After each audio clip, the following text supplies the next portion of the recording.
Hi! In this video, I will show you how to control sticky notes using the Keyboard Extension app on your smartphone. Before you begin, pair the Keyboard Extension app for Windows with the Keyboard Extension mobile app. When you open sticky notes on your Windows PC, the corresponding widget will automatically turn on your smartphone. But you can create your own widget for this or any other app with different functionality. I've included a link to a tutorial on creating your own widgets in the pinned comment. With the keyboard extension, you can quickly switch between notes without using the keyboard or mouse. You can also switch to the list of notes or open it if it was closed. Create new notes.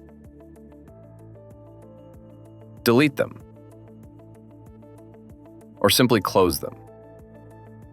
The keyboard extension widget offers quick text formatting, bold, italics,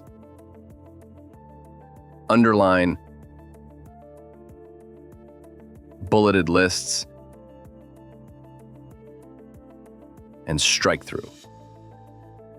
You can undo and redo your last actions with a single tap. Each note has its own revision history, so undo and redo actions are not linked across notes. Improve your interaction with sticky notes using Keyboard Extension